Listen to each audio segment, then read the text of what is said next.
Eu te saúdo com a paz do Senhor. Lição número 11 da classe de juvenis. O Apocalipse e o julgamento final. E a grande pergunta que cabe aqui: haverá julgamento para os salvos no dia do juízo final? Os salvos serão julgados nesse julgamento final? Para esta aula, os hinos sugeridos são 416, 422 e 570. Sobre este negócio que eu vou falar com você na aula de hoje. E lembrando que também dia 15 de setembro, que é esta aula, é o Dia Nacional da Escola Bíblica Dominical. E vi um grande trono branco, e o que estava assentado sobre ele, de cuja presença fugiu a terra e o céu, e não se achou lugar para eles. Apocalipse capítulo 20, versículo 11. Falando sobre julgamento final, né? Dá sempre um arrepio, né? Dá um medo, não dá? E será que realmente os salvos passarão por esse julgamento? Será que eu e você passaremos por esse grande julgamento? O julgamento final. O que é o julgamento final? Trata-se do último julgamento da história humana, no qual todos estarão na presença do juiz supremo, e os que rejeitaram Jesus, o grande advogado, sem direito de defesa, estes serão ressuscitados para a condenação e para a segunda morte. Será um momento de pavor e desespero para todos que não têm o nome escrito no livro da vida. Aqui uma questão, e eu já vou responder aqui a questão para você não ficar aí arrepiada, cheia de medo desse julgamento final, porque quem não ficaria com medo num julgamento, né? Por mais que a pessoa seja até inocente, acaba tendo um certo receio, né? Fica pensando, será que eu fiz alguma coisa mesmo? Então há uma questão aqui muito interessante sobre a questão do julgamento final. E eu já vou dizer para você, não, você não passará pelo julgamento. Os salvos não passarão por esse julgamento final. Nós não seremos julgados.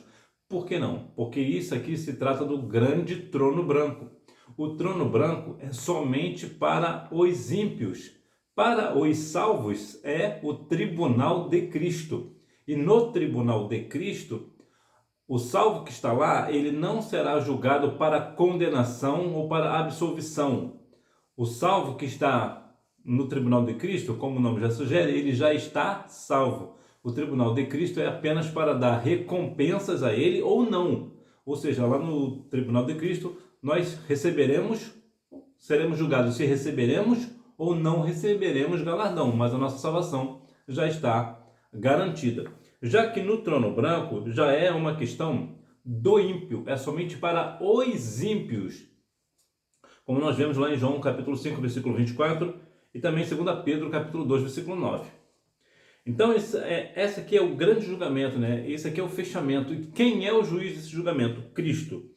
Jesus, ele está para nós hoje como advogado, e é para a humanidade inteira. Ele vem como advogado, ele é o advogado das nossas causas, né? Ele é o advogado justo. Mas no dia do julgamento, ele será juiz. Ou seja, agora, quando nós estamos numa situação difícil, nós chamamos o nosso advogado. Nós colocamos as nossas causas em suas mãos e ele certamente nos dará vitória. Agora, como nós somos salvos, nós estaremos nas mansões celestiais. Mas, nesse caso do tribunal, as pessoas que não aceitaram Jesus aqui na terra como advogado, naquele grande dia que é o julgamento final, estará na presença de Jesus não o advogado, mas o juiz que decretará a sentença. E mais uma vez, lembrando, todas as pessoas que tiverem no julgamento final no trono branco, todos, sem nenhuma exceção, não haverá salvação. Todos serão julgados e condenados ao inferno. O grande trono, o Senhor se assenta em um alto e sublime trono. Justiça e juízo são a base desse trono. Assim o justo juiz julgará toda a humanidade. Como eu falei, Jesus, ele é o grande juiz deste negócio. E observe que ele está num alto e sublime trono, como diz lá no livro de Isaías. Justiça e juiz são a base desse trono. O que é a base? É o que sustenta. Você tem a sua casa, possivelmente você não vê, mas existe o alicerce na sua casa. É por isso que ela não cai. Por quê? Porque existe o alicerce e as colunas. Isso impede que a casa caia. Agora, esse alicerce tem que estar firme e as colunas também. Por que eu digo isso? Porque pode ser que alguém que fez o alicerce ou as colunas, ou ambos, usaram material de quinta categoria. Por exemplo, o negócio está enfraquecido, então virá a chuva, a tempestade, e com o tempo essa casa irá ruir. Por quê? Porque as colunas do alicerce não estão firmes. Então veja que o trono de Cristo, nesse ponto, qual é a base dele? A base desse trono é justamente a justiça, né? É a santidade. Então veja que quão firme é este trono. Olha a base dele. Então, se ele tem a justiça e juízo como base, o que nós entendemos? Entendemos que haverá justiça nesse julgamento. Haverá um julgamento, no caso o juízo, né, a justiça, né, mas o decreto, né, o juízo, não virá de qualquer maneira. Haverá uma justiça. Ou seja, todas as pessoas que estarão ali, que padecerão a eternidade sem Cristo, foram julgados corretamente diante da justiça. Quem é a justiça? Cristo. Então essa justiça vem operar e trazer ali a grande sentença para essas pessoas. Um trono branco. A cor branca revela a pureza, a santidade, triunfo e o perfeito juízo de Deus, que se assenta sobre o trono de sua santidade. Só alguém perfeito, essencialmente santo, poderia exercer tal juízo. Mais uma vez, a cor branca que se revela pureza e santidade. Então veja que nesse julgamento, mais uma vez, terá pureza, será puro, o juiz será completamente imparcial. Então, é claro que haverá ali sobre a questão da santidade, é interessante esse ponto. Por que essas pessoas são julgadas? Porque essas pessoas não têm pureza e não têm santidade. Ora, se não tem pureza e não tem santidade, como irá morar nas mansões celestiais se lá não entra pecado? Se lá não entra impureza? Se lá não entra pessoas que estão vivendo a vida de qualquer maneira? O justo juiz. Jesus Cristo é quem estará assentado no grande trono branco, pois o Pai deu-lhe o poder de julgar os vivos e os mortos. Deus julgará a humanidade através dele, ou seja, através de Cristo. Deus vai julgar através de Jesus. Então veja que Jesus mais uma vez, é o juiz. E lembra lá de Lucas capítulo 18, que fala ali do juiz iníquo, né? O juiz que não temia nem a Deus, mas iria fazer justiça para uma mulher. Então veja que aqui é diferente. Aqui é um justo juiz, é um juiz santo, é um juiz puro, é um juiz que tem justiça. Então é um juiz completamente imparcial, é um juiz que, diferente daquilo lá, não é que teme a Deus, que não teme a Deus. Este aqui é o próprio Deus, né? Que Jesus é Deus, como nos diz João capítulo 10, versículo 30. Então observe que toda essa questão do juiz, que causa ali a questão do tribunal, do grande trono branco, vê que tudo ali é uma questão muito simbólica, que realmente vai na parte literal. Vem simbolicamente, mas agirá de forma literal.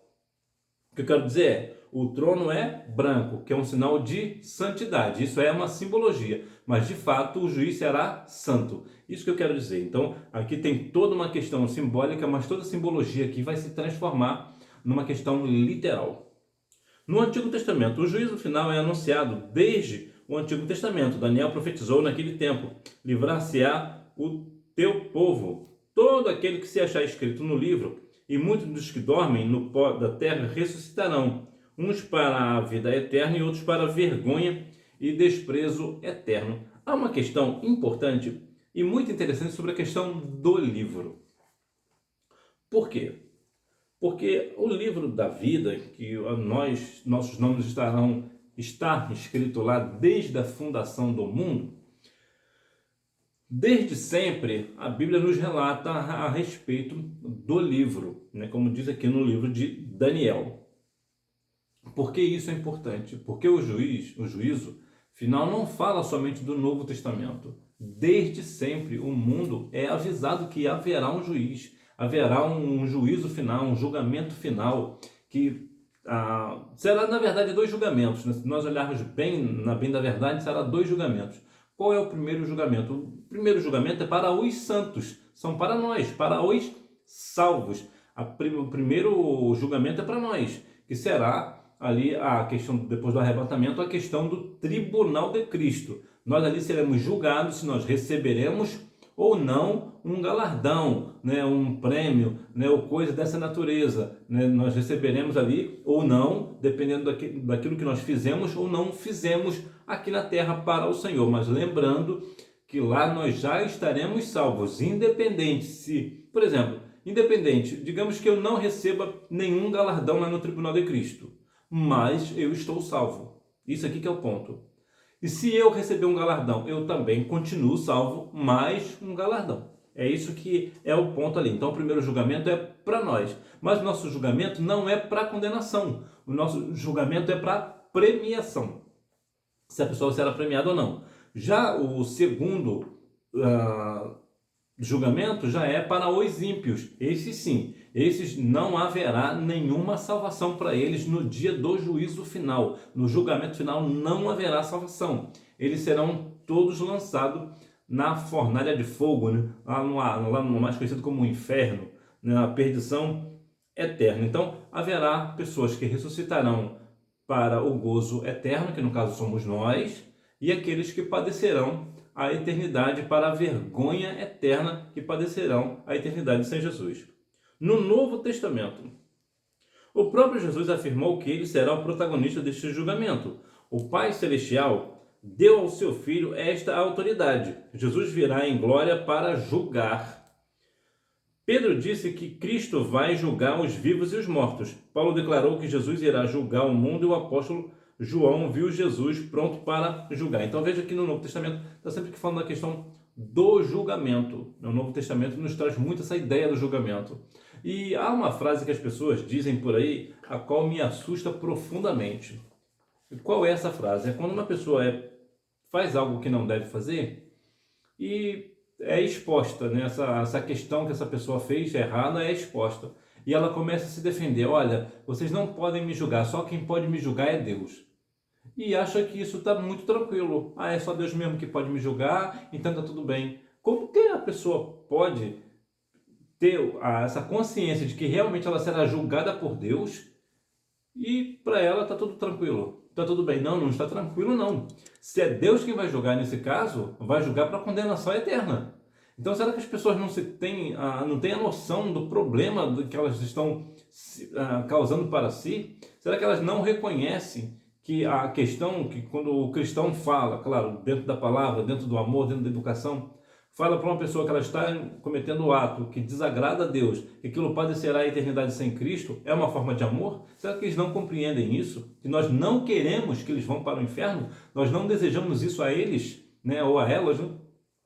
Então veja que aqui as pessoas ficam de uma forma que não querem ser julgadas. É claro que uma questão de julgamento é sempre uma questão muito que é constrangedor às vezes, dependendo do caso. Você ter que julgar uma pessoa, ainda mais se for uma pessoa que você gosta, por exemplo, você precisa julgar essa pessoa. Já pensou que situação? E essa pessoa está na infração e você precisa causar ali uma justiça? Você precisa realmente falar, olha, você realmente está errado e você realmente precisa ser punido por isso, ser castigado, ou vai acontecer isso ou acontecer aquilo. Agora imagina numa situação dessa, se for o caso para um julgamento final. Misericórdia. Os objetivos do julgamento final: revelar a perfeita justiça de Deus. O Senhor é perfeitamente justo e a sua perfeição se revela em atos de justiça. Por isso, toda impiedade e injustiça praticadas terão a devida condenação. Condenar. Veja que o Senhor, ele vai condenar as pessoas não porque ele é mau, não porque ele quer condenar, não é porque Deus quer levar as pessoas para a perdição eterna. O que ele vai fazer, na verdade, é ser justo, né, e praticar ali a questão da sua perfeição. Eu vou lembrar mais uma vez a você, eu sei que você sabe, mas é para lembrar, que o nosso Deus, ele é amor, ele é benigno, ele é um Deus misericordioso e tantas outras qualidades e características que o nosso Deus tem. Mas apesar de todas essas características, Qual é a principal característica de Deus? Ele é santo. E como ele é santo, ele requer de nós santidade. 1 Pedro 1, 15 e 16.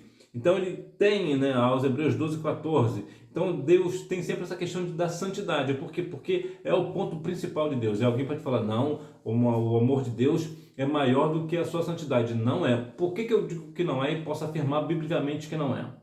Porque a Bíblia diz assim, ó, em João 3,16, que Deus amou o mundo de tal maneira que deu seu único Filho para que todo aquele que nele crê não pereça, mas tenha a vida eterna. Isso é um amor imensurável, nós não conseguimos medir e nem a Bíblia mede, por isso que ela fala da tal maneira. Mas mesmo Deus amando o mundo de tal maneira, a sua santidade fará com que essas pessoas que não aceitaram a Cristo como Salvador vá para a perdição eterna. Por quê? Porque a falta de santidade fere a santidade de Deus. Então, não é porque Deus ama demais, de uma forma imensurável, que ele passará a mão na cabeça daquele pecador que não se arrependeu e vai morar com ele nos céus, mas não vai mesmo. Então, Deus, em primeiro lugar, saiba que Deus, ele é santo e requer de nós santidade. Então aqui ele vai condenar as pessoas justamente por essa sua perfeição, a sua justiça e a sua santidade. Declarar a sentença de cada um. Todos os que rejeitarem a sua salvação, vivendo no pecado, serão condenados no dia do juízo. Eles ressuscitarão para serem lançados no lago de fogo, onde passarão a eternidade separados de Deus. Esta é a segunda morte. Existe uma questão que é muito importante que nós venhamos falar aí na sua classe, deixar isso bem claro. Quando muitas pessoas dizem que Deus, ele é um Deus de amor e por isso não manda ninguém para o inferno. De uma certa forma, a pessoa tem razão, porque é as escolhas da pessoa que leva ela para o inferno. Deus só dá a sentença, né? Então veja que essas pessoas se ressuscitarão, né, e serão lançados no lago de fogo, separados de Deus. E é aqui que é a grande questão. Qual é a diferença entre o céu e o inferno?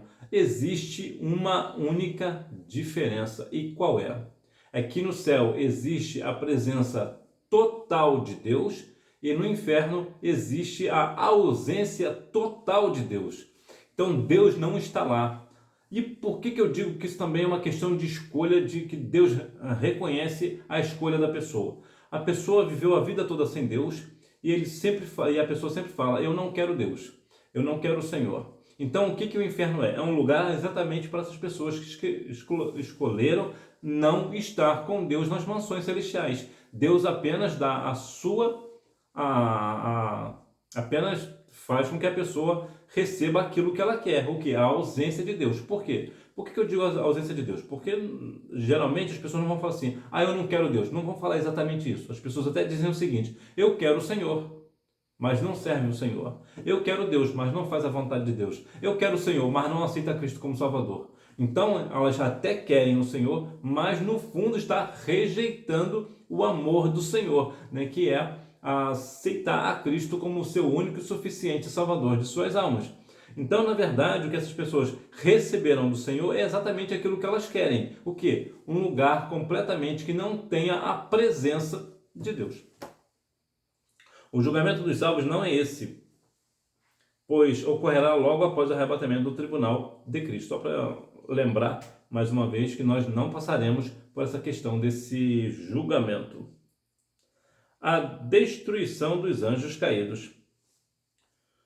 No juízo final, os anjos caídos possuem seu destino definido, o lago de fogo. Bom, é uma questão que os anjos, que no caso hoje são demônios, o que acontecerão com eles?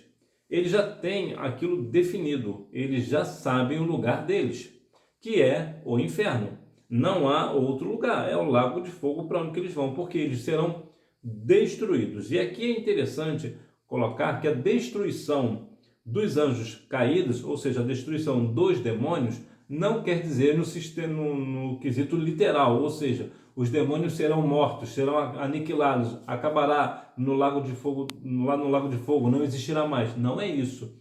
A destruição aqui quer dizer que os demônios deixarão de agir e padecerão o juízo eterno para todo sempre. Eles serão ali atormentados de dia e de noite para toda a eternidade. Ou seja, eles serão completamente aniquilados. Por quê? Porque eles agora não têm mais poder de fazer absolutamente nada, apenas sofrer para toda a eternidade. É bom deixar isso bem claro, porque algumas pessoas ainda pensam que nessa destruição dos demônios eles deixarão de existir. Não é esse o ponto.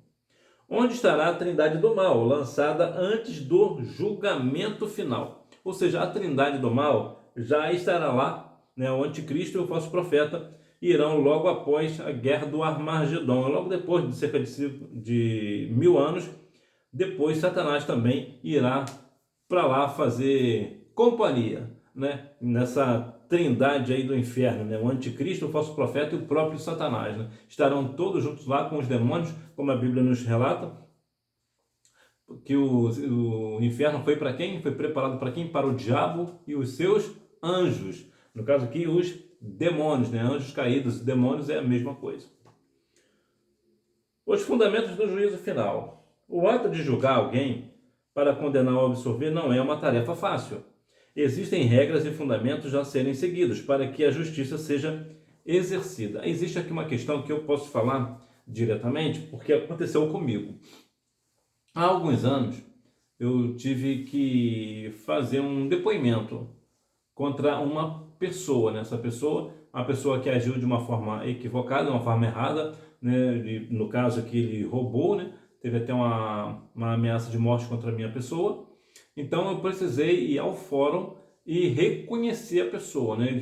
Aquela questão de o humilhante é colocado de um lado do vidro, né? E no caso eu do outro lado, e eles colocaram ele lá e eu precisava apenas falar se era ele ou não. Eu apenas confirmei que de fato era ele. Então o que aconteceu? Foi pego em flagrante, não tinha muito para onde que ele correr. Então eu disse, não, é esse sim. O que eu fiz ali? Eu julguei. Então o que a justiça fez ali? Depois do meu depoimento, eles pegaram todos os trâmites e o condenaram, me parece, a 6 anos de reclusão em regime fechado. Ou seja, ele foi para a cadeia. O que acontece, o que eu quero dizer para você? O fundamento do juízo final. O julgamento o julgamento de Deus não é de qualquer maneira. Assim como eu precisei ir no fórum, eu precisei ir lá reconhecer que realmente era ele. Ou seja, ele não foi simplesmente jogado na cadeia de qualquer maneira. Não, foi você e acabou. Não, houve um julgamento, houve ali a questão da defesa, houve todo um aparato ali, no caso ali do Estado, né, envolvendo ali o humilhante para quê? Para que ele tenha um julgamento justo, e é exatamente isso que será o juízo final. Será um julgamento justo, santo, puro. Então não haverá ali sombra de variação. Então, assim como aconteceu comigo, pode ser que um dia aconteça com você. E é uma situação muito constrangedora, é uma situação que é delicado de falar até, porque realmente eu não fico muito à vontade com esse ponto. Por quê? Porque eu tive que condenar um homem. Né? A minha palavra acabou condenando o homem. É claro que depois dos 6 anos, certamente ele foi livre, né? Eu acredito, não sei, que eu não acompanhei o caso depois. Mas é uma situação muito difícil. Agora imagina que você agora tem o poder de mandar uma pessoa para o Lago de Fogo. Olha que situação. É bem complicado, contudo que não será nós. Eu só estou te colocando uma suposição.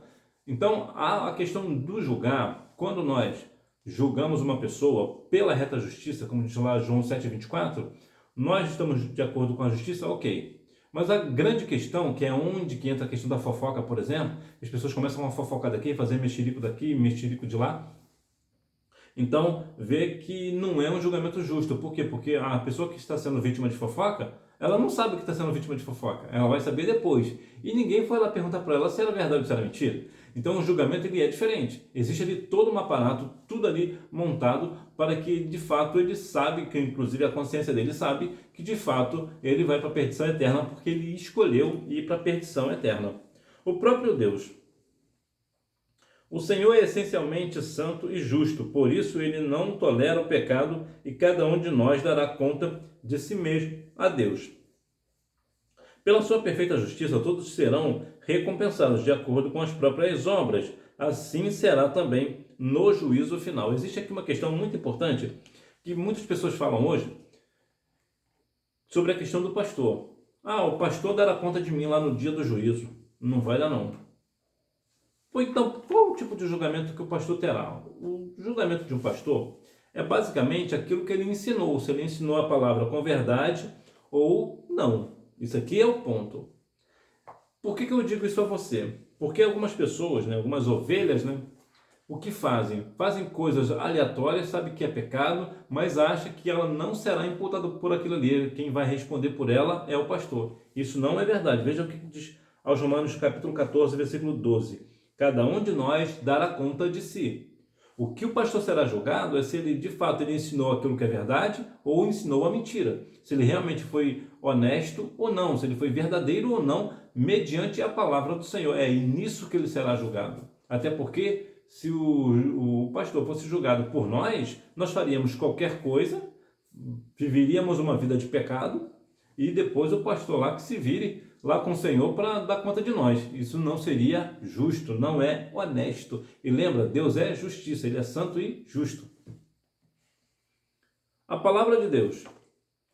A Bíblia garante um julgamento justo e perfeito, no qual os ímpios não subsistirão. Jesus declarou: a palavra que eu tenho pregado, essa há de julgar no último dia. Isso significa que quem desprezou a palavra do Senhor será condenado. Quantas vezes hoje vemos, até mesmo igrejas, né, se desfazendo da palavra, desprezando a palavra. Começa o trabalho com louvor e fica o louvor toda a vida, e lá pelas tantas, alguém fala uma palavra aqui ou outra ali, uma autoajuda, e Bíblia que é bom nada, está desprezando a palavra de Deus. A pessoa que está desprezando a palavra de Deus está desprezando o dono da palavra, está desprezando a Deus. Então, todo aquele que despreza a palavra e, consequentemente, está desprezando a Deus, padecerá a eternidade sem Cristo. Então, há uma questão importante de que a palavra que eu tenho pregado, essa há de julgar no último dia. Então, a palavra de Deus ela é fidedigna. Então, ela será usada contra as pessoas que não aceitam a palavra do Senhor como verdade. Hoje temos pessoas, né, inclusive aqui no Brasil, existe um humorista que fala que a Bíblia é uma piada, é um livro de piada. E às vezes eu fico me questionando como é que essa pessoa consegue chegar num ponto desse. Há tantas questões bíblicas severas, duras, e ele acha que é uma piada. Não é possível que um país como o nosso, que é predominantemente cristão, tanto no sentido católico como evangélico, chegue ao ponto de dizer uma situação dessa. É uma situação que realmente mostra o tipo de sociedade em que nós vivemos, que é a sociedade que despreza a palavra. E terrível será naquele grande dia para essas pessoas. A consciência humana. A Bíblia não fala claramente sobre o que acontecerá a quem nunca ouviu falar de Jesus, mas indica que a consciência é um fundamento importante. Através dela, o ser humano é capaz de avaliar suas ações e condutas, se estão certas ou erradas, ainda que não conheçam a palavra. A consciência, né? É interessante a nossa consciência, porque quando você vai fazer alguma coisa e você sabe que é errado, a sua consciência grita. Você faz sabendo que está fazendo errado. E as pessoas, mesmo sem conhecer a palavra, também têm essa questão moral dentro de si. Elas sabem que estão fazendo certo e que estão fazendo errado. Elas sabem. Por quê? Por uma questão do espírito. Qual o espírito? O espírito que vem de Deus. Lembra que Eclesiastes 12:7 nos diz que o espírito volta para Deus. E o que é esse espírito? Esse espírito é vamos dizer, um fragmento de Deus dentro de nós que nos orienta, que nos mostra o que é certo e o que é errado. É esse espírito também que nos impulsiona a adorar. Lembra lá do que nos diz João 4:24? Que nos fala que importa que aquele que o adore em espírito e em verdade. Então esse espírito é esse espírito que está dentro de nós. E inclusive dentro daquele que não aceitou a Cristo ainda. Essa pessoa já tem o espírito dentro dela. É por isso que quando a pessoa morre, tanto a pessoa salva quanto a pessoa não salva, o espírito volta para Deus. Por quê? Porque o espírito é de Deus. Então, aqui até aproveitar aqui o gancho e fazer uma diferença, né, entre espírito e alma. São coisas diferentes. Né? O espírito é aquilo que te mostra que é certo e o que é errado. Né? Ele te impulsiona a adorar o Senhor verdadeiramente. E esse espírito, quando a pessoa morre, volta para Deus. E a alma? A alma é a consciência da pessoa, é o que ela realmente é, a que ela ama, a que ela odeia, o que ela faz, ela tem a sua consciência. É isso que vai para a perdição eterna ou para o gozo eterno. Então, o espírito vai para Deus, independente de quem seja, mas a alma é a alma que será julgada. Para concluir, por isso, aproveite a oportunidade e a responsabilidade que você tem hoje de anunciar e viver de modo digno de tão grande salvação. O nosso lugar não é o lago de fogo, mas o céu, junto ao nosso Salvador. A questão sobre o livro da vida, que eu acabei não falando, não mencionando, mas eu vou te falar uma questão, já que você ficou aqui, eu vou falar uma questão aqui muito interessante, que eu vou deixar aqui a referência bíblica aqui na descrição. Mas muitas vezes, quando uma pessoa aceita Cristo, eu não sei se ainda fazem isso em muitas igrejas, mas fazia isso muito na minha igreja, em outras igrejas que eu ia, faziam a mesma coisa, né? Quando uma pessoa aceitava Cristo como Salvador, as pessoas oravam assim: Senhor, escreve o nome dessa pessoa no livro da vida. E nós dávamos glória e achava aquilo a coisa mais bonita do mundo, né? Entretanto, quando uma pessoa aceita Cristo como Salvador, o nome dela já está ou não no livro da vida. Por quê? Porque Deus, ele tem onisciência, ou seja, ele sabe quem será salvo e quem não será salvo. Então, muitas vezes, aquela pessoa que passou a vida inteira numa vida de perdição, o nome dela está escrito no livro da vida. Por quê? Porque Deus sabe que no finalzinho da vida ela aceitará Cristo como Salvador. Mas pode ser que uma pessoa que tenha uma vida inteira dentro da igreja, o nome dela não está no livro da vida. Por quê? Porque Deus sabe que no final da vida ela perderá a salvação.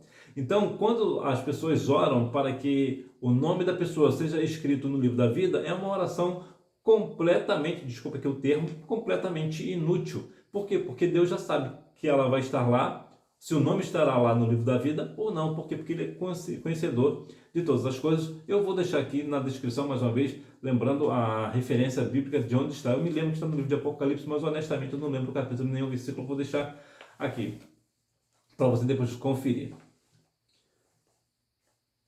Hora da revisão. Número 1. Trata-se do último julgamento da história humana, no qual todos estarão na presença do juiz supremo e os que rejeitaram Jesus, o grande advogado, 1 João 2:1, sem direito de defesa, Apocalipse 20:12. Número 2. Estes serão ressuscitados para a condenação e para a segunda morte, Apocalipse 20:13. Número 3. Jesus Cristo, pois o Pai deu-lhe o poder de julgar os vivos e os mortos, João capítulo 5, versículos 22 e 27. Número 4.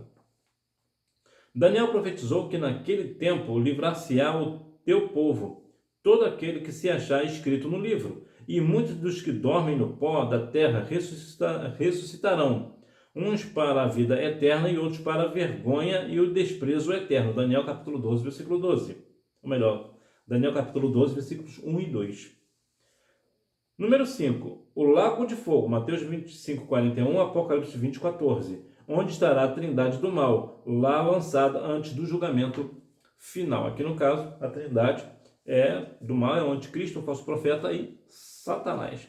Então, que nós venhamos estar firmes no nosso propósito de continuar servindo ao Senhor e lembrando mais uma vez que entre o Apocalipse e o julgamento final, no julgamento final nós não estaremos presentes, nós seremos julgados primeiro lá no tribunal de Cristo e nós ficaremos completamente de fora do trono branco. Lembrando, o trono branco é somente para as pessoas ímpias, para as pessoas que não estão salvas na pessoa de Cristo. Que Deus em Cristo continue abençoando a sua vida e você me vê na próxima aula, se Deus quiser. E um forte abraço aí para Marcela Bispo. Deus continue abençoando a sua vida e a classe da sua igreja, dos juvenis.